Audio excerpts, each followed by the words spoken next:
নওজোয়ান ভাই বলো না, আজকের সারাদিনে যারা এক ওয়াক্ত নামাজ পড়লা না, এই নাফরমান, আজকে রাত এমন রাত কেমনে ঘুমায় আব্বা? যার কপালে একটা সেজদা নাই। নাফরমান, তুমি যদি আর কোনোদিন ঘুম না ভাঙে, এই রাত যদি আর ভোর না হয়, রাতের 2টা 3টা পর্যন্ত মোবাইলে উলঙ্গ ছবি দেখলা, নর্তকীর নাচ দেখলা, জিনা ব্যভিচারের দৃশ্য দেখলা, আর হারাম বীর্যপাত হইল, শরীর নাপাক। নারী দেখলে, অশ্লীল ছবি দেখলে বীর্যপাত হয়, শরীর নাপাক হয়। তাহলে একটা সেজদাও দিলা না, সারা রাত অশ্লীলতা করে, শরীর নাপাক করে ঘুমায় রইলা।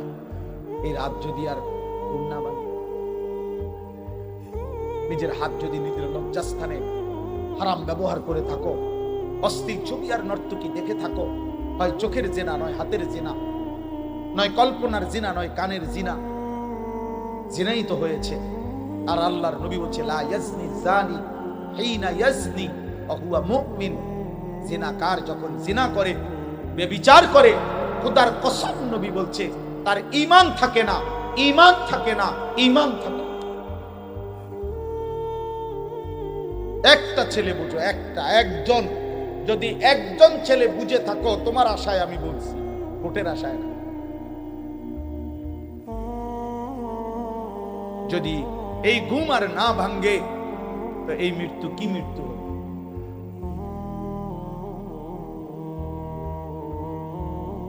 আল্লাহ হেফাজত, আল্লাহ হেফাজত।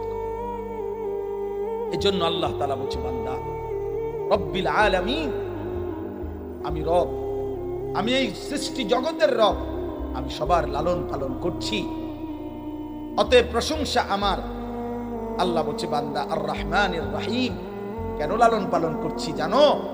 আমি কারো চাপে পড়ে না, বাধ্য হয়ে না, কারো প্রেসারে না, কারো জবরদস্তির কারণে না।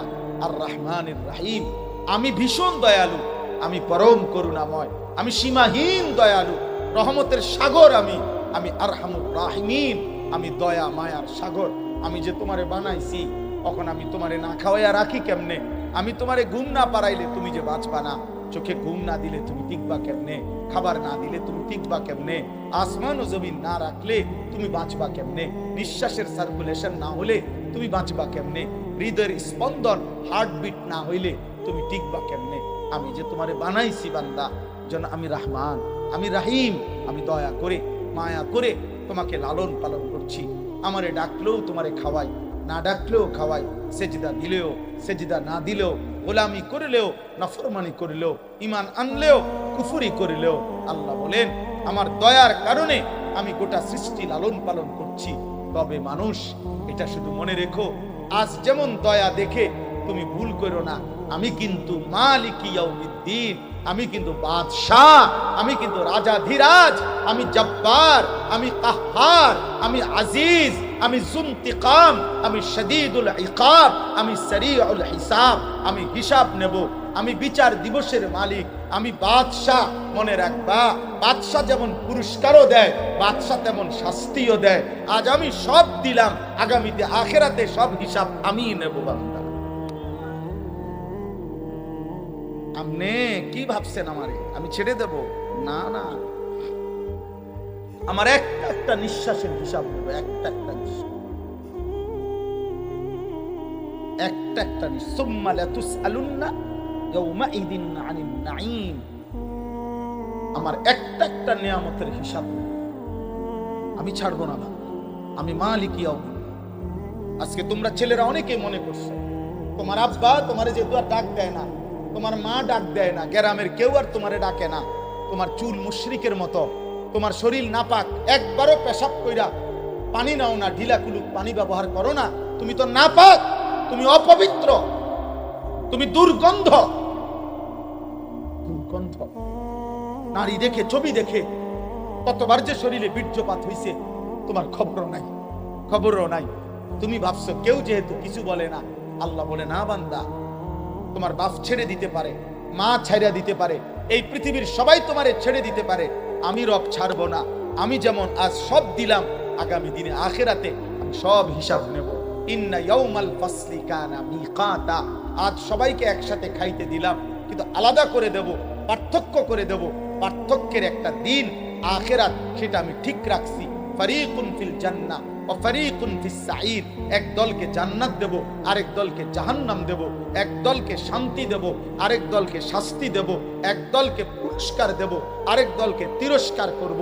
এক দলকে আমি নিয়ামত দেব, আরেক দলকে আযাব দেব। আমি ছাড়ব, আমি ছাড়ব না। আমার একটা একটা সুতা, আমার একটা একটা নিঃশ্বাস, আমার এক এক সেকেন্ড, আমার দেওয়া রিজিকের এক এক লোকমা, আমার দেওয়া একটা একটা চোখের পলক আমি হিসাব করব। এজন্য হাদিসে আছে, নবীজি একদিন হযরত ওমর রাদিয়াল্লাহু তাআলা আনহুকে দেখছে 3 দিন ক্ষুধার্ত থাকার পর হযরত ওমর তিনি 2টা খেজুর আর 1 ঢোক পানি পান করছে।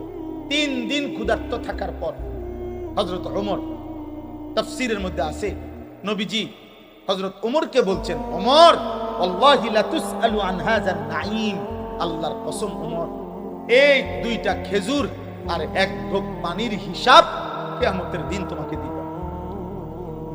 ওমরের মতো সাহাবী কাঁদা উঠছে, ইয়া রাসূলুল্লাহ বলেন কি, 3 দিনের ক্ষুধার্তের পরে আমি মাত্র 2টা খেজুর খাইলাম, একটু পানি পান করলাম, এটুকুর হিসাবও দিতে হবে? আল্লাহর নবী বলেন, ওয়াল্লাহি লা তুসআলু, আল্লাহর কসম হিসাব দিতে।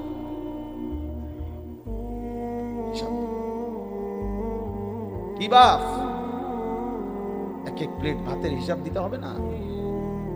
এক এক লোকমা খাবারের হিসাব দিতে হবে না? যুবক কি ভাবছো আব্বা?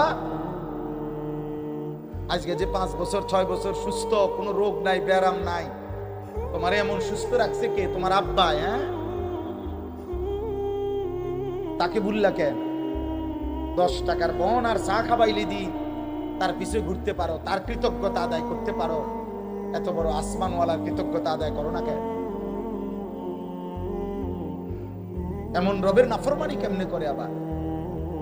আল্লাহ আমাদেরকে হেফাজত করে। অতএব আল্লাহ ব্যালেন্স করে দিছে, ভারসাম্য। আর রহমানির রহিম মালিক ইয়াউমিদ্দিন। আল্লাহ বলছে, একদিকে আমি রহমতের কারণে দুনিয়া খাওয়াচ্ছি, পড়াচ্ছি, ডাকলেও না ডাকলেও, ঈমান আনলেও কুফরি করলেও, তবে আমি কিন্তু বিচারের আলাদা দিন রাখছি, সেখানে আমি বিচার করব, হিসাব নেব, সেদিন আলাদা করে দেব, সেদিন আমি আলাদা জান্নাত এবং জাহান্নাম দেব। অতএব এই শেষ কথা আমার, ইয়্যাকা না'বুদু ওয়া ইয়্যাকা নাস্তাঈন। আল্লাহ বলেন, অতএব বান্দা, এবার তুমি হিসাব করো, তোমার বিবেক যদি থাকে তুমি দুটোটাই বুঝা এবার একটা কথা কও। তুমি যদি এটা কইতে পারো তাইলে ভালো হবে। কি? তুমি বুঝা এবারে বলবা, আল্লাহ সব যেহেতু দুনিয়ায় আপনি আমাকে দিছেন, আবার আমনে কইতেছেন সব আপনি হিসাবও নিবেন। বাবুরে, কাজেই দিছেনও আপনি সব, আবার হিসাবও নিবেন আপনি সব। কাজে এলোমেলো কইরা, সদর বদর কইরা, উল্টা পাল্টা কইরা লাভ নাই, অন্যদিকে ঘুরিয়া গাইরা লাভ নাই। ইয়্যাকা না'বুদু, আমি স্বীকৃতি দিলাম আমি আপনার গোলামি করব। খুদা সদর বদর কইরা লাভ কি? এদিক সেদিক করে করব, আমি আপনার গোলামি করব, আপনার গোলামি করব। এবার শেষ হলো আল্লাহ ওয়া ইয়্যাকা নাস্তাঈন। আমি না, আমি একটা জিনিস শুধু চাই, আমি ঠিক হয়ে যাবো, ভালো হয়ে যাবো কইছি, আমি আপনার ইবাদত করবো, তবে শুধু আমার একটা চাওয়া, আল্লাহ আমি দুর্বল মানুষ, আমি আপনার বান্দা, আমি আপনার সাহায্য প্রার্থনা করি, আপনি আমারে সাহায্য করেন, আমি যেন সেজদা দিতে পারি, আমি যেন আপনার গোলামি করতে পারি, আমি যেন একটা একটা গুনাহ ছেড়ে দিতে পারি, আপনি আমারে এমন তৌফিক দিয়েন। তাফসীরের মধ্যে আছে, আল্লাহ নিজে বলছে, কোন বান্দা যদি ইখলাসের সাথে দিল থেকে সূরা ফাতিহা পড়ে, তো খোদার কসম আল্লাহ বান্দা যেটা সূরা ফাতিহার মধ্যে চায়, আল্লাহ নিজে বলে দেয়, ওয়ালি আবদি মা সাআলা, আমার বান্দা যা চেয়েছে আমি রব ওয়াদা দিলাম, আমি তাকে তা দিলাম। তাহলে বান্দা, যদি তুমি চাও আমি তোমাকে সাহায্য করতাম, তো আমি আল্লাহ ওয়াদা দিলাম তোমার ইবাদত করতে, গুনাহ ছাড়তে, আমার হুকুম মানতে আমি তোমাকে সাহায্য করব। তুমি শুধু বলো তুমি মানবা কিনা, তুমি শুধু বলো গুনাহ ছাড়বা কিনা, তুমি শুধু বলো আমার ইবাদত করবা কিনা। এখন আমরা বলেন আমরা রাজি কিনা, আল্লাহকে মানতে চাই কিনা, গুনাহ ছাড়বো কিনা, বন্দিগি করব কিনা? তো আল্লাহর কাছে বলেন যে আল্লাহ আপনার গোলামি করব, আপনার কাছেই সাহায্য চাই। আল্লাহ বলবে বান্দা ঠিক আছে আমি সাহায্য করব।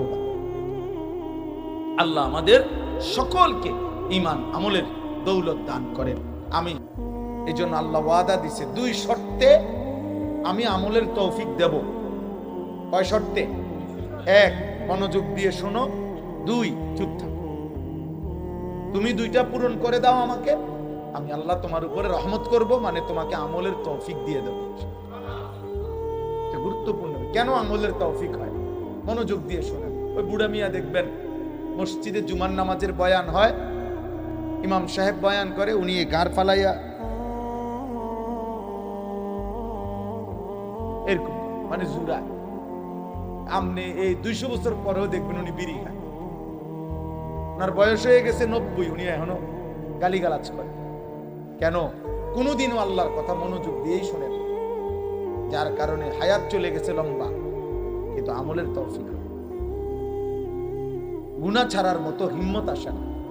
গুনাহ ছেড়ে দেওয়া আমি কইলে হয় না। এরকম তাবিজ না, আমি আপনার ফু দিয়ে দিলাম আর আপনি জোনায়েদ বাগদাদি হয়ে গেলেন। জোনায়েদ বাগদাদি নিজে কোনো ফু দিয়ে হয়েছেন, আপনি কেমন হইবেন? বুঝেন নাই? আমি একটা পানি ভরে দিলাম আর আপনি আব্দুল কাদের জিলানি হয়ে যাবেন। আব্দুল কাদের জিলানি নিজেও তো পানি ভরা দিয়ে হয়েছেন, তা আপনি হবেন কেমন? লাগাতার মেহনত, গুনাহ ছেড়ে দেওয়ার জন্য যুদ্ধ, আল্লাহর ইবাদতে অভ্যস্ত থাকার জন্য নিয়ম মাফিক মেহনত, এটা জরুরি। এটা জরুরি বা আর এটার জন্য আল্লাহর কাছ থেকে তৌফিক না হলে, আল্লাহর পক্ষ থেকে দয়া মায়া না হলে, আল্লাহর রহমত না হইলে কশিন কালেও কারো নিজের যোগ্যতায় কেউ নিজেকে পবিত্র করা, গুনাহমুক্ত করা সম্ভব। কোরআনুল কারীমের মধ্যে এই কথা আল্লাহ স্পষ্ট বলছেন। সূরা নূর 18 নম্বর পারায় এই কথা আছে।